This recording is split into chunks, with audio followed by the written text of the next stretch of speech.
जय हिंद दोस्तों। आज हम लोग पढ़ने वाले न्यूमेरिकल 12th क्लास का। अभी जो सीजी बोर्ड में होने वाले फिजिक्स का एग्जाम उससे रिलेटेड है। दोनों मीडियम में कर सकते हैं, हिंदी में भी इंग्लिश में भी। लिखा इंग्लिश में हो बट एक्सप्लेनेशन हिंदी में भी होगा या इंग्लिश में भी होगा। आप दोनों मीडियम में सेटिस्फाई होंगे। ये क्वेश्चन इंपॉर्टेंट होते हैं, ये 3 मार्क्स के लिए पूछा जाता है और ईजी होता है, ईजी वे में कर सकते हैं इसको। तो इसको करेंगे इस सेशन में ना। हम लोग न्यूमेरिकल पूरा करेंगे। कहाँ कहाँ से सीजी बोर्ड में जो न्यूमेरिकल आते हैं, जो एमपी होते हैं हमारे बोर्ड एग्जाम के लिए, किस किस चैप्टर से आते हैं। ये आपका इंडक्शन चैप्टर है, मैग्नेटिक इंडक्शन, यहाँ से एक न्यूमेरिकल आएगा। कार्बन रेजिस्टेंस से आ सकता है। एंड अपन कैपेसिटर से पढ़ते हैं, पैरेलल सीरीज कॉम्बिनेशन। एंड पढ़ेंगे रे ऑप्टिक से। एंड और क्या हो सकता है, तो फिर लॉजिक गेट से भी रिलेटेड कर लेंगे। इतने सारे टॉपिक का बात करने वाले आज हम अपने इस वीडियो में। एक क्वेश्चन लिख के रखा हूँ, इसका सॉल्यूशन देखते हैं कि कैसे क्या हो सकता है। इजी वे में करेंगे, आसान है। इस किस टॉपिक से है वो भी कर लेंगे। जैसे यहाँ बोला है the magnetic flux link with close loop is given by the equation where 5 is a magnetic flux in milli weber. M weber का मतलब है milli weber. And T is time in second. मतलब बोल रहा है कि ये जो फाई है, चुंबकीय फ्लक्स बोलते हैं इसको। यहाँ बोला है मैग्नेटिक फ्लक्स मतलब एक चुंबकीय फ्लक्स समीकरण द्वारा दिया गया है। ये जो है ना, ये फैराडे लॉ पर आधारित होता है। फैराडे लॉ 2 ठोक बताए थे, मैग्नेटिक इंडक्शन से लेके चुंबकीय प्रेरण जिसको बोलते हैं। मैग्नेटिक इंडक्शन कब होता है, तो चेंज इन करंट के कारण। ठीक है, तो मैग्नेटिक इंडक्शन होगा तो यहाँ पे आएगा ईएमएफ। मैग्नेटिक इंडक्शन, मैग्नेटिक में चेंज करोगे तो ईएमएफ जनरेट होगा। और कितना ईएमएफ जनरेट होगा, जिसको बोलते हैं इलेक्ट्रोमोटिव फोर्स, विद्युत वाहक बल। लेकिन कौन सा, इंड्यूस्ड होता है, प्रेरित होता है। प्रेरित विद्युत वाहक बल, इंड्यूस्ड इलेक्ट्रोमोटिव फोर्स। कब ये जनरेट कब होता है, तो जनरेट तब होता है जब चेंज इन मैग्नेटिक फ्लक्स हो। Change in magnetic flux, change in magnetic flux होगा तो अपना आएगा इंड्यूस्ड इलेक्ट्रोमोटिव फोर्स। अब इसी से रिलेटेड न्यूमेरिकल पूछ लिया, कुछ नहीं, सिंपल सा बस डिफरेंशिएशन करना होता है, इसका आंसर आ जाता है। फैराडे के अकॉर्डिंग इसका सॉल्यूशन अगर लिखने जाएं,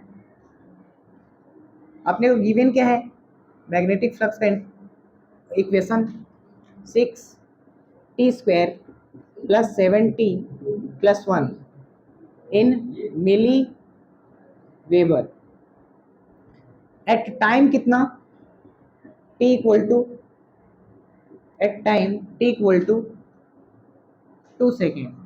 2 सेकेंड में अपने को क्या निकालना है कि कितना इंड्यूस्ड ईएमएफ होगा, उसका मैग्नीट्यूड। तो अकॉर्डिंग टू फैराडे ये बताए थे कि change in magnetic flux, the rate of change in magnetic flux, the rate of change in magnetic flux, जब तक ये जो रेट होता है इक्वल होता है ईएमएफ इंड्यूस्ड ईएमएफ के इक्वल होता है। कौन सा, the rate of change in magnetic flux. लेकिन इसके सामने लगाते हैं माइनस। माइनस क्यों लगाते हैं, यहीं से आता है लेंज लॉ। बोलता है कि ये खुद उसी चीज का अपोज करता है जो जिसके कारण ये जनरेट हुआ है। सिंपल से भाषा में बात करें तो हमारे दुनिया में भी ऐसे ही चलता है, हम उसी का विरोध करते हैं जो हमारा भला चाहता है। ठीक है, तो हमारा साइंस भी उसी पर आधारित है, या बोल लो साइंस भी जीवन पर, जैसे साइंस पे आधारित ही हमारा जीवन है, लाइफ है। वैसे ही हम बिहेवियर केमिस्ट्री पर अगर अच्छे से पढ़ने जाओ ना, तो पता चलता है कि लाइफ का सारी केमिस्ट्री है। साला इलेक्ट्रॉन देते हैं, जैसे दान करते हैं, वैसे हमारा लाइफ में बहुत सारा दान होते रहते हैं। इमोशन, पैसा, क्या क्या ऐसे चलते रहते हैं। तो ऐसे इधर है, तो बस नेगेटिव इस कारण आता है क्योंकि ये बोलता है कि उसी चीज का अपोज करेगा जिसके कारण खुद जनरेट हुआ है। बताओ कितना गद्दारी कर रहे हैं, जिसके कारण खुद उत्पन्न हुआ उसी का अपोज कर रहे हैं। क्या होगा इसका, विनाश तय है। तो देखते हैं कि क्या होता है। लेकिन अगर आप इसका मैग्नीट्यूड निकाल दो, मैग्नीट्यूड माने बस हमको परिणाम से मतलब है, का कितना चेंज हुआ, क्या हुआ, उससे में कोई मतलब नहीं है, सिर्फ मैग्नीट्यूड चाहिए, ओनली मैग्नीट्यूड। तो मैग्नीट्यूड के लिए मॉड लगाते हैं तो नेगेटिव साइन हटा लेते हैं, क्योंकि मैग्नीट्यूड में हमें इससे मतलब नहीं कि अपोज किया कि क्या किया, हमें ये बताओ कि चेंज कितना हुआ। हमें बस चेंज से मतलब है, अपोज कर रहा था कि सपोज कर रहा था, उससे कोई मतलब नहीं है, सपोर्ट करो कि अपोज करो। तो मैग्नीट्यूड से यहां से क्या हटा देते हैं, नेगेटिव साइन हटा लिए, और अपन मैग्नीट्यूड पर ही काम करेंगे। तो मैग्नीट्यूड ऑफ ईएमएफ निकालना है तो डी फाई का वैल्यू क्या दिया था इक्वेशन के रूप में 6a² प्लस 70 प्लस 1 पूरे के अपॉन dt। अब इसका करते हैं सिंपल सा डिफरेंशिएशन, अगर नहीं आता है तो सीख जाएंगे एक वीडियो में। सिंपल सा डिफरेंशिएशन का मेथड है, सामने कितना है इसके 6, पावर में जो भी रहता है वो सामने आ जाता है, तो 6 पहले से था, पावर में कितना है 2 तो सामने ला दो, और पावर में जो भी है उसके पावर को 1 डिक्रीज कर लो। डिफरेंशिएशन का ही नियम है, आपको सीखना पड़ेगा। इसका सीखते हैं अलग से, लेकिन अभी आप तत्काल के लिए अभी के लिए इतना सीख सकते हो कि जो पावर होता है सामने लाओ और 1 डिक्रीज करो। पावर 2 था सामने लाया, पावर से 1 कम कर दो, कम कर दिया, पहले 2 था अब 1 कर दिया।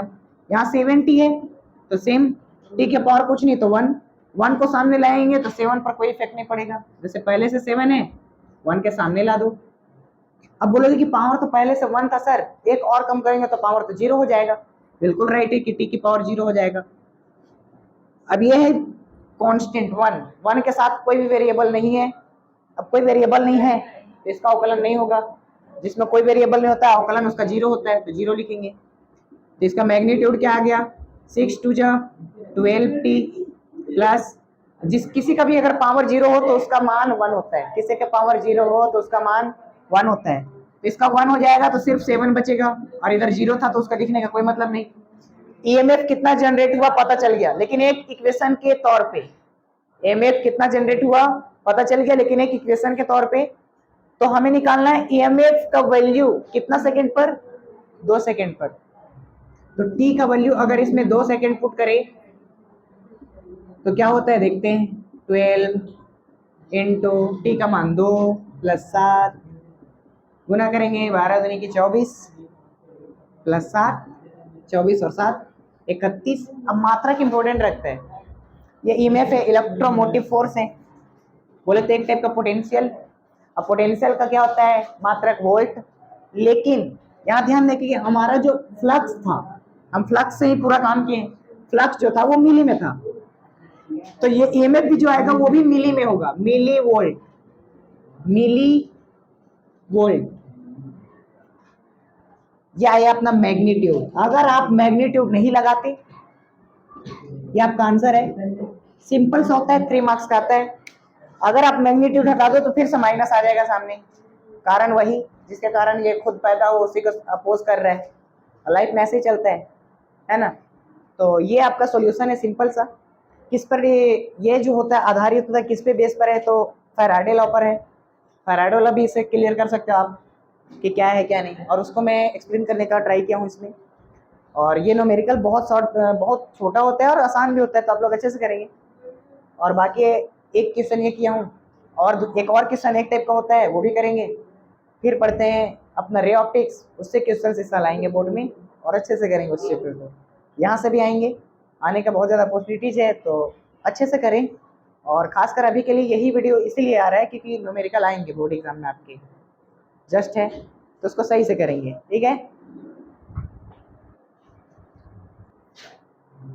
चलिए देखिए एक क्वेश्चन हो गया। अब हमारा नेक्स्ट क्वेश्चन है रे ऑप्टिक्स है, ये भी इंपॉर्टेंट है, जो आपके इस साल बोर्ड में आने के बहुत ज़्यादा अपॉर्चुनिटीज है। मेरे तरफ से कि आएगा ही आएगा इस टॉपिक से, और ऐसे क्वेश्चन हो सकता है कि थोड़ा सा डिजिट अलग कर दे, जैसे फोकल लेंथ 15 है या 20 कर सकता है, 10 कर सकता है, उसकी इच्छा। यहाँ बस चेंज कर सकता हूँ न्यूमेरिक वैल्यू, लेकिन क्वेश्चन इसी बेस पे होंगे। तो इसको करेंगे कैसे, क्या है कॉन्सेप्ट, क्या है कौन सा फॉर्मूला लगेगा वो देखते हैं। कॉन्सेप्ट क्या है एक बार मैं समझा दे रहा हूँ। The focal length of a concave lens, यहाँ कौन सा लेंस दे के रखा है, कॉन्केव लेंस है भाई, ठीक है। Of a refractive index 3/2, concave lens का रिफ्रैक्टिव इंडेक्स दे के रखा है, कितना है 3/2। अच्छा आपको दे के नहीं रखे ना, कभी कभी ऐसा होता है कि दे के नहीं रखे, लेकिन यहाँ तो देगा। कॉन्केव लेंस से मतलब ग्लास से बना होगा, और ग्लास का रिफ्रैक्टिव इंडेक्स 1.5 होता है, और 3/2 का मतलब होता है 1.5। क्लियर दैट, 3/2 मतलब 1.5, ये पहले से गिवन भी है और होता भी है, आपको पता है। अगर ये गलती से कुछ और करे तो हम सुधार सकते हैं। इज 15 सेंटीमीटर, मतलब बोला कि इसका रिफ्रैक्टिव इंडेक्स इतना है और फोकल लेंथ 15 सेंटीमीटर है।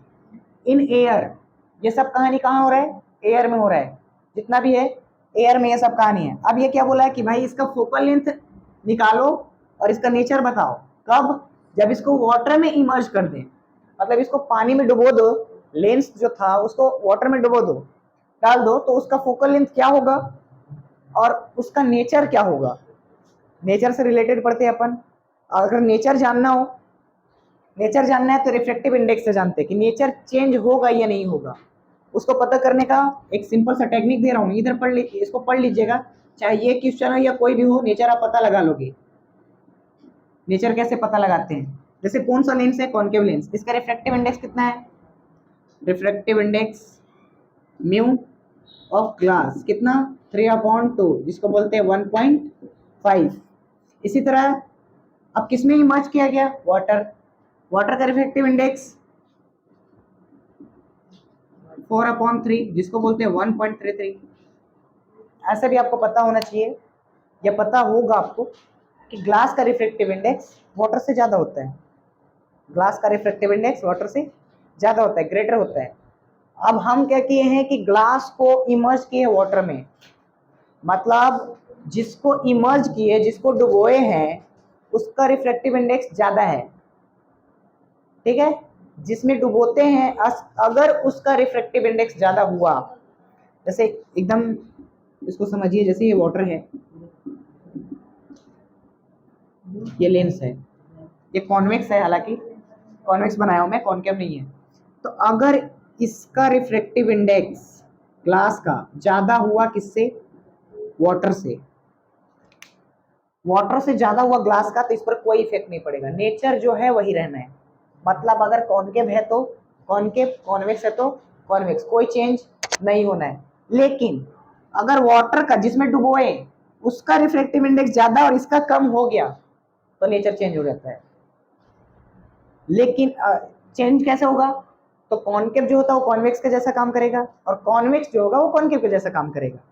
तो हमारा जो क्वेश्चन दिया है उसमें ग्लास का, मतलब बोले तो लेंस का रिफ्रैक्टिव इंडेक्स ज्यादा है किससे, वाटर से, तो इस पर कोई इफेक्ट नहीं पड़ना है। तो नेचर तो डिफाइन हो गया भाई, नेचर तो आप क्लियर कर लिए कि नेचर जो है वो कॉनकेव का ही रहना है, कॉनकेव लेंस, कोई इफेक्ट, नो इफेक्ट लिख सकते हो, कोई प्रभाव नहीं पड़ेगा नेचर पे। ये आपका क्लियर हो गया होगा। तो अब हमारा पहला क्वेश्चन क्लियर है कि नेचर भाई क्या होगा, नेचर में कोई चेंज नहीं होगा। क्यों, क्योंकि ग्लास का रिफ्रैक्टिव इंडेक्स ज्यादा था वाटर से जिसमें डुबोए। क्लियर है इतना। अब हमारा जो दूसरा क्वेश्चन पूछा कि भाई इसका फोकल लेंथ क्या होगा, वाटर में इमर्ज किए तो फोकल लेंथ क्या होगा। तो इतना तो बस डायरेक्टली याद रखिएगा कि वाटर में इमर्ज करे या कहीं भी इमर्ज करे, फोकल लेंथ इंक्रीज कर जाता है, फोकल लेंथ इंक्रीज करेगा। मतलब पहले 15 है तो आंसर जो भी आएगा वो 15 से ज्यादा होना है। क्लियर है इतना। अगर आप एमसीक्यू करने जाते हो तो 4 ऑप्शन मिलते हैं, तो वहां पता लगाने के लिए ये सब टेक्निक काम आता है कि कब ज्यादा होगा कब कम होगा, डायरेक्टली पता लगा सकते हो आप। तो वाटर में इमर्ज किए तो 15 से ज्यादा है। क्लियर है। तो फॉर्मूला क्या होता है इसका फोकल लेंथ निकालने का, एक रिलेशन होता है कि एयर में और वाटर में जब इमर्ज करेंगे तो रिलेशन क्या होता है उसके बीच, वो तो इसका फॉर्मूला आता है focal length of in liquid, L का मतलब है लिक्विड, जब वाटर को डुबो दिए लिक्विड में तब, और फोकल लेंथ इन एयर, इसका ratio equal to refractive index of glass -1 पूरे के upon refractive index of glass पूरे के upon refractive index of water, या यहाँ पे आप लिक्विड भी लिख सकते हो जिस लिक्विड में इमर्ज किए हैं, -1। बस ये फॉर्मूला है, ये फॉर्मूला अप्लाई करिए, आंसर आपका निकल के आ जाएगा। फोकल लेंथ कितना होना है, हाँ बता दिया हूँ किससे ज़्यादा होगा, 15 से ज़्यादा होना है। क्लियर है।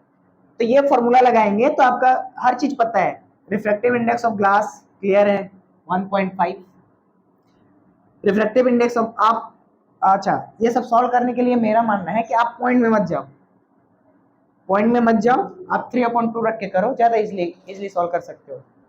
पॉइंट में भी कर सकते हो अगर आपका मैथमेटिक्स अच्छा हो, कैलकुलेशन अच्छा हो, पॉइंट में करो, उससे भी आसानी से कर सकते हैं।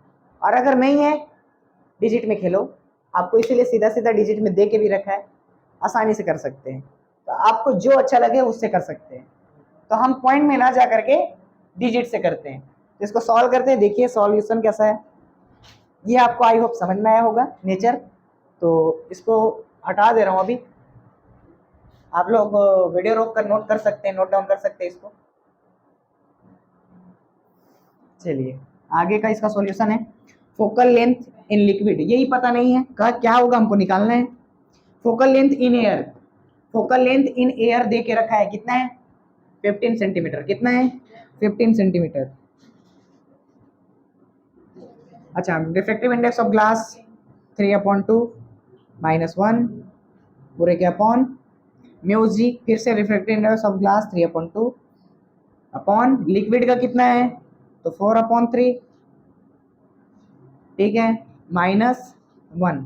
इसको सॉल्व करते हैं, सॉल्व करने का भी तरीका है मैथ्स में।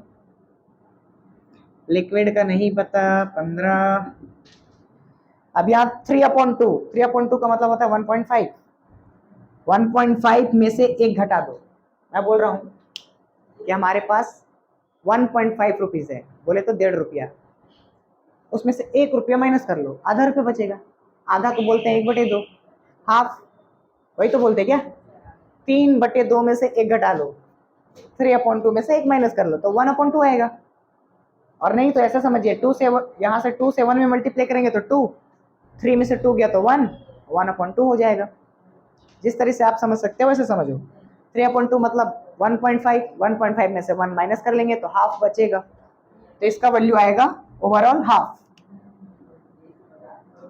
अब इधर का क्या है 3/2, 4/3, इसका लॉजिक है कि भाई अपॉन के अपॉन में तो ये फ्लिप करता है, जो सबसे नीचे है ऊपर जाएगा और जो मिडिल वाले हैं मिडिल में आपस में मल्टीप्लाई हो जाएंगे। तो 3 से 3 में मल्टीप्लाई करेंगे तो 9, और 4 से 2 में मल्टीप्लाई करेंगे तो 8, और -1,